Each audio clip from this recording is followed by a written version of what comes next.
तो बुलेटिन की शुरुआत करेंगे आज की बड़ी खबर के साथ। अमेरिका ने भारत समेत अन्य देशों को भले ही टैरिफ से 90 दिन की राहत दे दी हो, लेकिन चीन और अमेरिका के बीच टैरिफ वॉर गहराता जा रहा है। चीन ने यूएस के प्रोडक्ट्स पर टैरिफ फिर से बढ़ा दिया है। चीन ने अतिरिक्त टैरिफ 84% से बढ़ाकर 125% कर दिया है। आपको बता दें, ये टैरिफ कल से लागू होगा और इसके अलावा चीन ने डब्ल्यूटीओ में अमेरिका के खिलाफ एक नई शिकायत भी दर्ज करा दी है।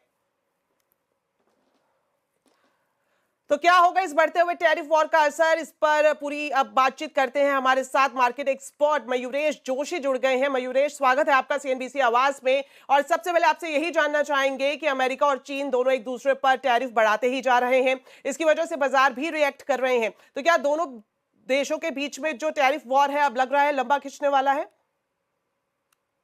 आफ्टरनून दीपाली जी। नहीं, आई थिंक दो चीजें। आई थिंक जो हिसाब से और जो प्रोपोर्शन में ये टैरिफ्स इम्पोज हो रहे हैं एक दूसरे के ऊपर, हमें लगता है आई थिंक कि अगर ये लॉन्जिटिविटी बढ़ती गई तो जो स्पिल ओवर इफेक्ट्स है ये शायद अन्य इमर्जिंग इकोनॉमीज पे देखे जा सकते हैं, क्योंकि China is not only the biggest producer but also consumer of a lot of commodities that it produces.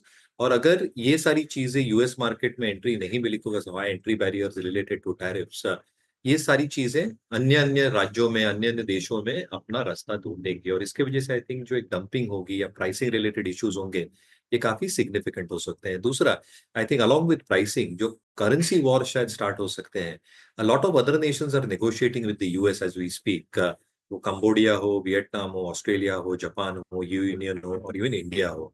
So to a large extent I think जो एक कॉम्पिटिशन इंटेंसिटी शायद चाइना इन द रिंग फेंक सकता है with a lot of dumping, devaluing its own currency. There can be a currency risk as well. However, I think जो India का placement है दीपाली जी, compared to the rest of the countries as we speak, macros के ऊपर या micros के ऊपर inflation is expected to trend lower, monsoon अच्छी होने की आकांक्षा है, टैक्स कट्स के वजह से consumption is expected to come back, enough liquidity in the system जो आरबीआई ने इंफ्यूज की है, गवर्नमेंट केपेक्स मोड पे है, ट्रेड डेफिसिट ऑयल के कारण कम हो सकता है।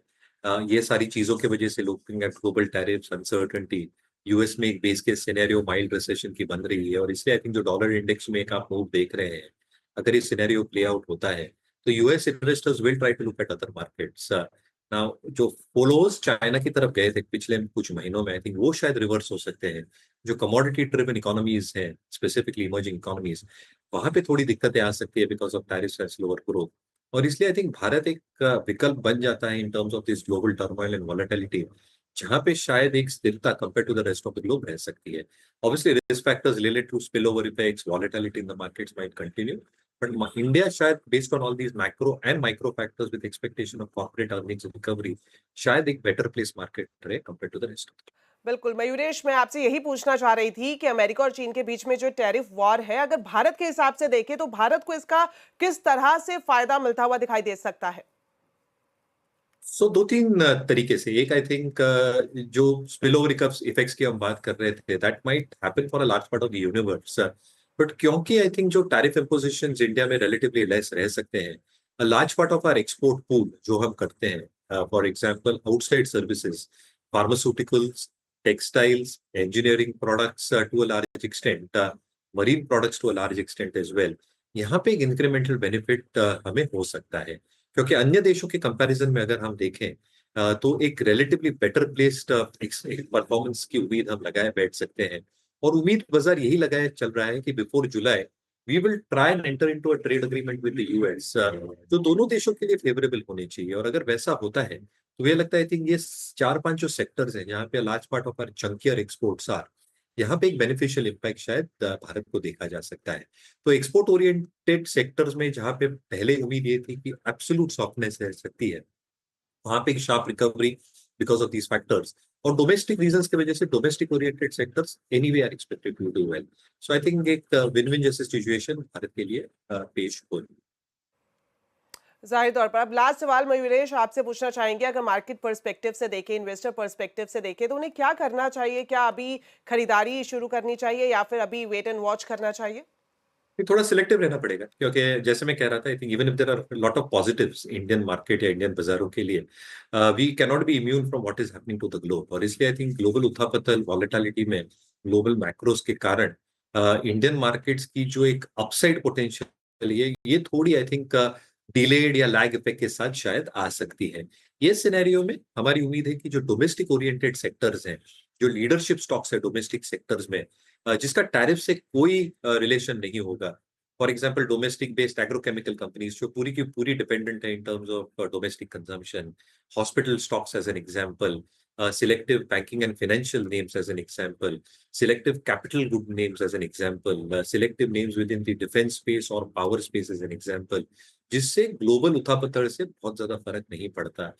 जो लीडरशिप स्टॉक्स है ये सारे सेक्टर्स में, ये भली बातें जानते हैं कि मार्केट्स को, मार्केट साइकिल्स को कैसे काउंटर करना है, because of their integrated operations, उनका एक बिजनेस पे जो कंट्रोल होता है ऑपरेटिंग लेवरेज के हिसाब से, वो प्ले आउट होता है। Last but not the least, I think corporate governance and corporate leverage कम होने के कारण अर्निंग्स में जो एक पॉजिटिव प्रभाव आ सकता है वो सिग्निफिकेंट हो सकता है। तो सिलेक्टिव रहे, बट यस आई थिंक जो सिलेक्टिव लीडरशिप स्टॉक है वहां पे एक स्टैगर्ड वे में आप डेफिनेटली एंट्री ले सकते हैं as far as market service. जी शुक्रिया मयूरेश हमारे साथ जुड़ने के लिए और अमेरिका और चीन के बीच जो ये टैरिफ वॉर छिड़ी है इस पर विस्तार से चर्चा करने के लिए। चलिए बढ़ते हैं आगे और आपको बता दें अमेरिका के साथ व्यापार समझौते को लेकर सरकार की लगातार बातचीत जारी है। वाणिज्य मंत्री पीयूष गोयल के मुताबिक इसके लिए कोई टाइमलाइन नहीं है, सरकार देश हित को ऊपर रखकर ही समझौते पर बात कर रही है। And obviously trade talks proceed when both sides are sensitive to each other's concerns and requirements. And I can only share with you that all our trade talks are going on, progressing well in the spirit of India first and to ensure our pathway to Viksit Bharat 2047 in the Amrit Kal. चलिए बात करते हैं share बाजार की। US tariff पर 90 दिन की राहत से बाजार ने शानदार कमबैक किया है। आज के बाजार में सेंसेक्स निफ्टी में करीब 2% तक चढ़कर बंद हुए। सेंसेक्स 1310 पॉइंट चढ़ा तो वहीं निफ्टी ने 429 पॉइंट की बढ़त हासिल की। बैंक निफ्टी भी 1.5% से ज्यादा की तेजी पर बंद हुआ। वहीं मिड कैप इंडेक्स की बात करें तो इसमें भी करीब 2% का इसमें उछाल आता हुआ दिखाई दिया। निफ्टी स्मॉल कैप इंडेक्स में भी 2.5% से ज्यादा की तेजी रही। साथ ही साथ बीएसई के सभी सेक्टर इंडेक्स बढ़त के साथ बंद हुए। तो मार्केट का पूरा अपडेट अब लेते हैं यतिन मोता से। तो यतिन, आज के बाजार में शानदार तेजी दिखाई दी, किन स्टॉक ने आज बाजार का जोश हाई रखा? क्लियरली इस हफ्ते जिस हिसाब से भारी उठापटक थी, बाजार का क्लोज जो है वो काफ़ी अच्छा रहा। हफ्ता जो है क्लियरली आपको एक मिनिमम लॉस के साथ सलटता हुआ नजर पड़ा। गेनर्स की बात करें तो बजाज ग्रुप की कंपनियां, चाहे वो बजाज ऑटो हो, बजाज फाइनेंस हो, दोनों ही काउंटर्स में 2 से 2.5% की इंट्राडे तेजी आपने देखी। इसके अलावा ट्रेंट और मारुति सुजुकी जैसे काउंटर्स में भी काफ़ी अच्छी खरीदारी देखने को मिली। अगर हम फ्लिप साइड की बात करें तो ऑब्वियसली कमज़ोर नतीजों के बाद टीसीएस में 0.5% की गिरावट देखने को मिली। इसके अलावा एशियन पेंट्स और अपोलो हॉस्पिटल जैसे काउंटर में ऊपर के लेवल से बिकवाली हावी रही। अगर हम mid cap end of the market की बात करें तो यहाँ काफ़ी अच्छी खरीदारी का मूड माहौल था। 2 से 3% मिड कैप और स्मॉल कैप्स आपको चढ़ते हुए नजर पड़े। यहाँ अगर हम टॉप गेनर्स की बात करें तो पीआई इंडस्ट्रीज एफएनओ का टॉप गेनर 10% गेन यहाँ देखने को मिला। डिक्सन टेक्नोलॉजीज, एसआरएफ और सोना बीएलडब्ल्यू जैसे काउंटर्स में आपको अच्छी खासी खरीदारी का मूड माहौल देखने को मिला। फ्लिप साइड पे अगर हम लूजर्स की बात करें तो Godrej properties, Muthoot finance, RBI के सर्कुलर के बाद मैक्स हेल्थ केयर और एस्ट्रल जैसे काउंटर्स में थोड़ी बहुत ऊपर के लेवल से मुनाफा वसूली रही। जी शुक्रिया यतिन इस पूरे मार्केट अपडेट के लिए। आप हमारे साथ बने रहें, एक बार फिर हम आपके पास जरूर वापस लौटेंगे दूसरी खबर के लिए। इस बीच आपको बता दें साल 2025 में भी सोना निवेशकों को मालामाल कर रहा है। अप्रैल के 11 दिनों में से सोने ने 4 दिन रिकॉर्ड हाई बनाया है। आखिर सोने में तेजी के क्या कारण है, जानते हैं मनीषा गुप्ता से। तो मनीषा जी, आपसे जानना चाहेंगे सोने के सुनहरे शिखर पर पहुंचने के पीछे 10 वजह क्या है? हमने यहाँ पर मार्केट्स की अगर बात की जाए तो सोना यहाँ पर ऑल टाइम हाईज सभी करेंसीज में बनाता हुआ नजर आया है। फिर चाहे वो डॉलर है, रुपया है, जापानीज येन है, चाइनीज युआन है, ऑस्ट्रेलियन डॉलर है, यूरो है, इन सभी करेंसीज में सोना फिलहाल ऑल टाइम हाईज पर कारोबार कर रहा है। आपको बता दें कि अगले आने वाले साल में अब यहाँ पर 10 ऐसे कौन से रीजंस रह सकते हैं जिसकी वजह से सोने में और बढ़त देखने को मिल पाएगी। सबसे पहला यह है कि यूएस और चीन के बीच में जिस तरह से तनाव बढ़ता हुआ नजर आ रहा है, बाजार को लगता है कि जो बड़ी मेजर दोनों इकोनॉमीज हैं यहाँ पर हम इकोनॉमिक स्लोइंग देख सकते हैं, ग्रोथ यहाँ पर शायद कम रह सकती है। दूसरा रीजन है कि यूएस ने चीन के ऊपर 145% का टैरिफ लगाया है और चीन ने यूएस के ऊपर 84% का टैरिफ लगाया है। तो क्लियरली ये चीज यहां पर बाजार को हजम नहीं हो रही।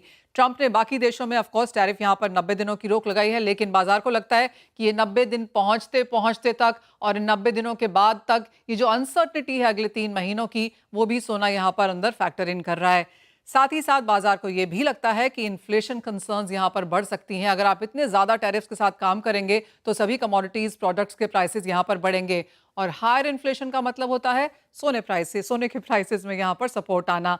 एक और इंपॉर्टेंट चीज ये है कि चाइना में अब जो इंश्योरेंस फर्म्स हैं उन्होंने सोना एक्यूमुलेट करना शुरू किया है। अगर चीन में ETF बाइंग हम यहां पर आता हुआ देखें तो वहां पर $1 बिलियन की खरीदारी ऑलरेडी बन चुकी है और इस हफ्ते एज वी स्पीक यहां पर चाइना और सोने में बाइंग कर रहा है। साथ ही साथ बाजार को जून में यहां पर यूएस की तरफ से इंटरेस्ट रेट कट की भी एक्सपेक्टेशन है, तो वो हमेशा सोने के लिए यहां पर सपोर्टिव रहता है। इसके अलावा अगर हम सेंट्रल बैंक्स की बाइंग देखें तो पिछले 3 सालों में 1000 टन से ज्यादा हर साल खरीदा गया है।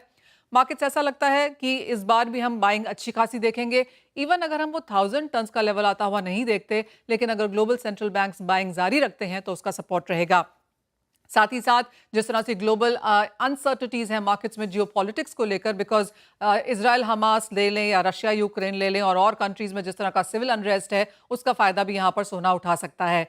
साथ ही साथ अगर आप डॉलर इंडेक्स को देखें, और वो मेरा 9th पॉइंट है कि पिछले 6 महीने के निचले स्तर पर डॉलर इंडेक्स है, और अगर हम 100 का लेवल टूटता हुआ देखेंगे तो 3 साल के लोज पर डॉलर इंडेक्स चला जाएगा। Lower dollar index again positive है यहां पर सोने के लिए। और सबसे इंपॉर्टेंट चीज ये है कि अगर हम यूएस का डेट देखें तो 36 लाख करोड़ हमने नवंबर में क्रॉस होता हुआ देखा था। यूएस में तो कंसर्न्स हैं ही, लेकिन अगर आप वर्ल्ड डेट भी देखें तो वो भी ऑन द हायर साइड है और उसका फायदा लगातार यहां पर सोना उठाएगा। मोर इंपॉर्टेंटली अब सोना यहां से कहां जा सकता है, तो ग्लोबल सेंट्रल बैंक से मानते हैं कि यहां से और तेजी आपको आगे जाकर देखने को मिलेगी। जी शुक्रिया मनीषा जी इस पूरे एनालिसिस के लिए। चलिए बढ़ते हैं आगे और आपको बता दें, तेज उतार चढ़ाव के बीच बाजार में निवेशकों का भरोसा कुछ हिल रहा है।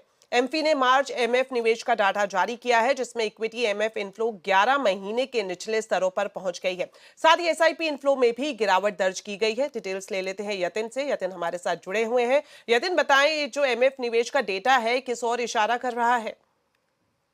अगर हम म्यूचुअल फंड डेटा की बात करें तो कहीं ना कहीं आपको थोड़ा बहुत एक स्लो डाउन का इन्फ्लक्स होता हुआ दिखाई पड़ा है। मार्च का महीना ऐसे होता है जहां आपके टैक्स प्लान करते हैं, पूरे वित्त वर्ष का जो लेखा जोखा है वो देखने को मिलता है, तो कहीं ना कहीं यहाँ आपको वो मंथ का इम्पैक्ट भी आता हुआ नजर पड़ रहा है। इनफैक्ट अगर हम इक्विटी इनफ्लो की बात करें तो 11 महीनों के निचले स्तर पे है, जो 14% घट के लगभग 25,000 करोड़ रुपए के आसपास महीने दर महीने बेसिस पे आते हुए दिखाई दिए हैं। जो थीमेटिक फंड्स है जिनके एनएफओज काफ़ी टाइम से आ रहे थे, मार्च में कोई बड़ा एनएफओ लॉन्च नहीं हुआ, जिसके कारण आप इन थीमेटिक फंड के निवेश में लगभग एक बड़ा 97% का जो है फॉल देख रहे हैं। हालांकि एसआईपी निवेश जो है वो बरकरार है। पिछले महीने ये राशि लगभग 26,000 करोड़ के आसपास की थी और इस टाइम भी लगभग 25,900 करोड़ से थोड़ी ज़्यादा आपको ये राशि बनती हुई नजर पड़ रही है एसआईपी अकाउंट्स में। हालांकि 51 लाख एसआईपी अकाउंट जो है बंद किए गए मार्च के महीने में, उसके बावजूद आपको मंथ ऑन मंथ जो है फिगर लगभग ही फ्लैट आपको देखने को मिल रहा है। इसके अलावा अगर हम बात करें इक्विटी फंड्स की तो फरवरी में लगभग 30,000 करोड़ का इन्फ्लो यहाँ देखने को मिला था, लेकिन इस महीने जो मार्च का डेटा है वो लगभग 25,000 करोड़ रुपए के आसपास का है। अगर हम लार्ज कैप फंड्स की बात करें तो यहाँ भी आपने ओवरऑल फ्लो में थोड़ा मॉडरेशन देखा है। 2800 करोड़ से घट के ये राशि लगभग 2450-2480 करोड़ रुपए के आसपास आते हुए नजर पड़ी है। हालांकि जो small and mid cap funds है यहाँ फ्लोज इंप्रूव हुए हैं। फरवरी के मुकाबले मार्च में आपने स्मॉल कैप फंड्स में एक बढ़ोतरी देखी है, और उसी तर्ज पे अगर हम मिड कैप फंड्स की बात करें तो यहाँ भी आपको ओवरऑल फ्लो बढ़ते हुए नजर पड़े हैं ऑन ओवरऑल बेसिस। हालांकि जो हाई का नंबर था वहां से थोड़ा बहुत आपने एक डिक्लाइन जरूर देखा है। अगर हम एयूएम की बात करें तो यहाँ भी क्योंकि मार्च के महीने में अच्छी तेजी देखी थी, 65 लाख करोड़ रुपए के आसपास ये फिगर भी आता हुआ नजर पड़ा है, जो कि फरवरी के मुकाबले थोड़ा बेहतर दिखाई पड़ रहा है। शुक्रिया यतिन इस पूरी जानकारी के लिए।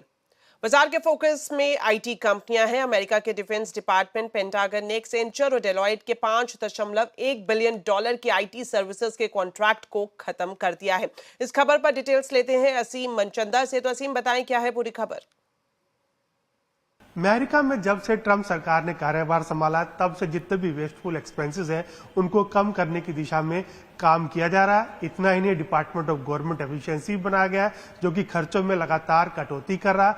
अब डिपार्टमेंट ऑफ डिफेंस ने आईटी कंपनियों को एक झटका दिया है। पेंटागन ने एक्सेंचर और जो डेलॉयट है उसके एक $5 बिलियन के कॉन्ट्रैक्ट को खत्म कर दिया है। पेंटागन का कहना है कि अब जो इन हाउस कर्मचारी हैं वो इस पूरे आउटसोर्सिंग के जो काम था उसको देखेंगे। अब तक इस कॉन्ट्रैक्ट की $1 बिलियन की ऑलरेडी पेमेंट हो चुकी थी, लेकिन इसको बीच में ही रद्द कर दिया गया। पेंटागन का कहना है कि इससे उनको $4 बिलियन के आसपास की बचत होगी। इसके साथ साथ 11 और ऐसे कॉन्ट्रैक्ट हैं जिनको कि बीच में ही खत्म कर दिया गया। हालांकि इस पूरे जो भी ऑर्डर दिया है पेंटागन ने, उसका भारतीय आईटी कंपनियों के ऊपर कोई भी असर अभी फिलहाल देखने को नहीं मिला, लेकिन फिर भी जो भारतीय आईटी कंपनियां उनके लिए अनसर्टेनिटीज है। जो अमेरिका के क्लाइंट्स हैं उनके वो लगातार ऑर्डर्स को अपने डिले कर रहे हैं। वो भी वेट एंड वॉच की स्थिति में कि आगे जाकर के क्या स्थिति अमेरिकी सरकार की तरफ से बनती है, ट्रंप प्रशासन की तरफ से बनती है। तो एक वेट एंड वॉच मोड है और अनसर्टेनिटीज भारतीय आईटी कंपनियों के ऊपर भी लगातार बनी हुई है। जी शुक्रिया असीम इस पूरी जानकारी के लिए। तो फिलहाल वक्त हो गया एक छोटे से ब्रेक का। ब्रेक के बाद जब वापस लौटेंगे तो आपके लिए लाएंगे लॉन्ग वीकेंड का पूरा ट्रैवल प्लान। आप देखते रहिए आवाज समाचार। ब्रेक के बाद आपका स्वागत है। घूमने के शौकीन लोगों के लिए अप्रैल का महीना खास मौका लेकर आया है। इस महीने 2 लंबे वीकेंड है।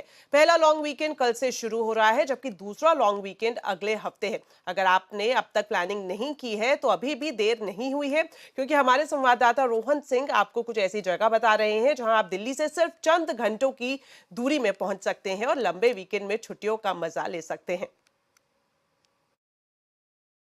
अप्रैल का महीना लेके आया है 2 अच्छे मौके सैर सपाटे के। 2 लॉन्ग वीकेंड हैं इस महीने में। जो पहला लॉन्ग वीकेंड है वो तो कल से ही शुरू हो रहा है, 12 से 14 अप्रैल के बीच, शनिवार, रविवार और उसके बाद सोमवार, जो कि अंबेडकर जयंती है। लेकिन अगर आपको लगता है कि शायद ये थोड़ी देर हो गई, हम तक प्लानिंग नहीं कर पाए, तो एक और मौका आ रहा है। ये मौका है 18 से 20 अप्रैल का। शुक्रवार को गुड फ्राइडे है और उसके बाद अगर आप सैटरडे संडे को मिला लेते हैं तो 3 दिन की आपको छुट्टी मिल रही है। और अगर आप एक दिन एक्स्ट्रा और ले लेते हैं इन दोनों ही लॉन्ग वीकेंड्स में, तो आपके पास 4 दिन के मौके हैं, जो काफ़ी है किसी भी जगह को एक्सप्लोर करने के लिए। लेकिन आप सोच रहे होंगे कि एक्सप्लोर तो कर रहे हैं लेकिन जाएं कहाँ, तो कुछ ऐसे ऑप्शंस हैं जो दिल्ली से बहुत ज़्यादा दूर नहीं है, सिर्फ कुछ घंटों की दूरी पे है। और दिल्ली में जहाँ इस वक्त आपको तापमान 35 से 40 डिग्री का दिख रहा है, वहीं इन जगहों में थोड़ी सी ठंडक है। यहाँ जो औसत तापमान है ये अभी भी 20-25 के लगभग तापमान है और काफ़ी सुकून मिलेगा अगर आप दिल्ली से वहाँ जाना चाहते हैं। तो ये डेस्टिनेशंस कौन से हैं?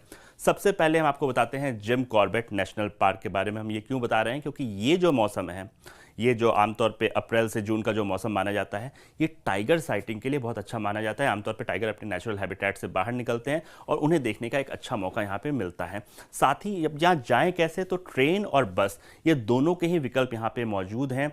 आप दिल्ली से जा सकते हैं और जो सबसे नियरेस्ट यहाँ पे रेलवे स्टेशन है वो है रामनगर। उसके थोड़ी ही दूर पे आपको जिम कॉर्बेट नेशनल पार्क मिलेगा।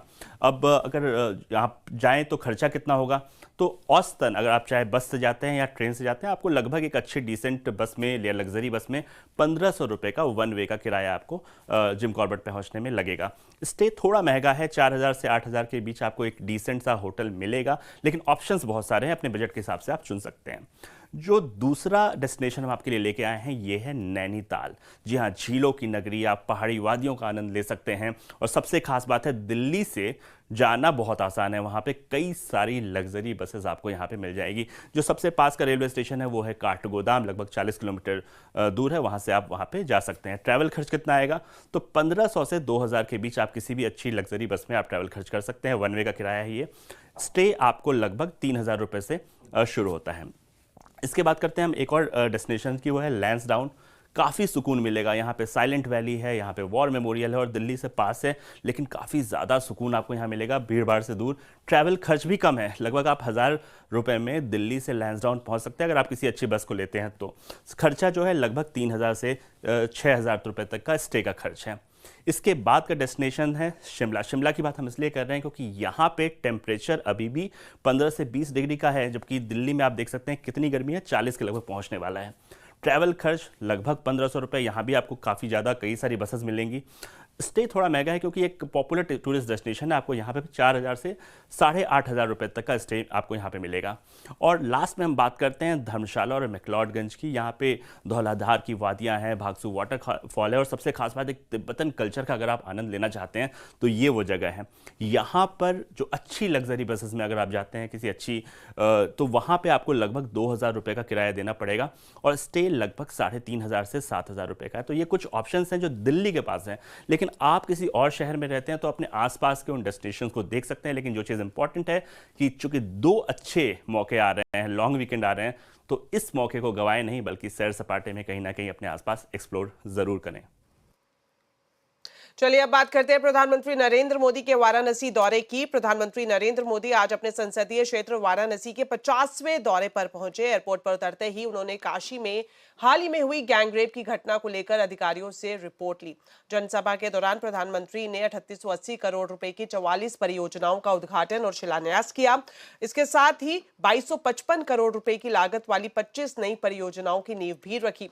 पीएम मोदी ने कहा कि काशी ने अपनी विरासत को सहेजते हुए प्रगति की मिसाल कायम की है। ये शहर सिर्फ पुरातन नहीं बल्कि प्रगतिशील भी है। काशी ने आधुनिक समय को साधा है,